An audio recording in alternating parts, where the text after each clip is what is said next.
ঝিনাইদহের বৈডাঙ্গাতে ব্যাটারি পুড়িয়ে সীসা তৈরির অভিযোগ। এই নিউজের ঠিক ৩ ঘন্টা পরেই প্রশাসনের অভিযান। সুলতান আলী নামের ভিডিওচিত্রে দেখুন বিস্তারিত।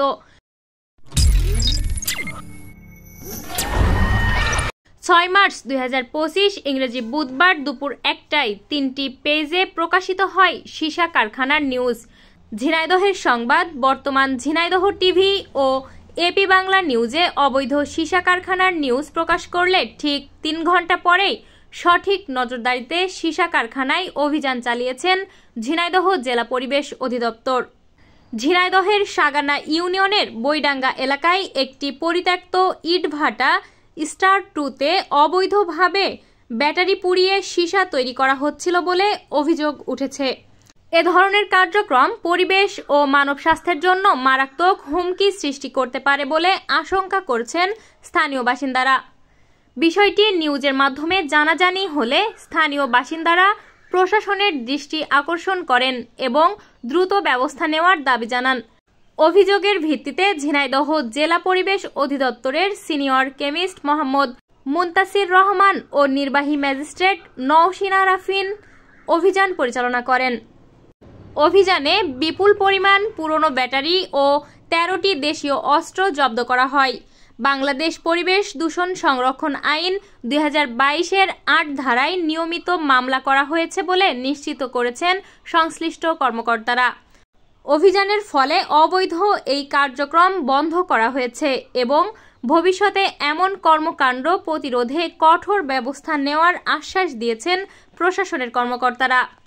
স্থানীয়রা প্রশাসনের এ পদক্ষেপকে স্বাগত জানিয়েছেন এবং অনুরোধ করেছেন যেন এমন অবৈধ কার্যক্রম পুরোপুরি নির্মূল করা হয়।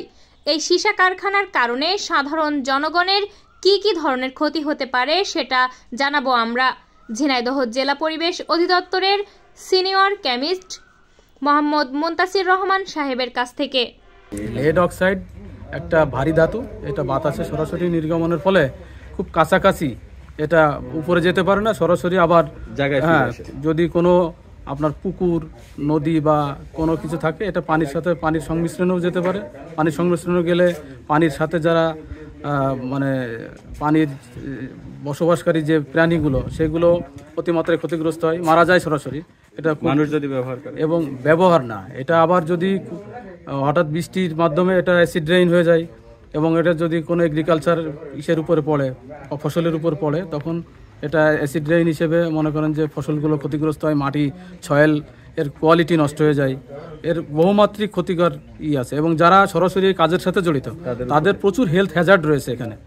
তারা এটা অতিমাত্রায় ক্যান্সারের জীবাণু বহন করে এবং এরা খুব মানে এদের তো কোনো প্রোটেক্টিভ মেজার নাই, না থাকার কারণে এরা কিন্তু ডিরেক্ট ক্ষতিগ্রস্ত হচ্ছে।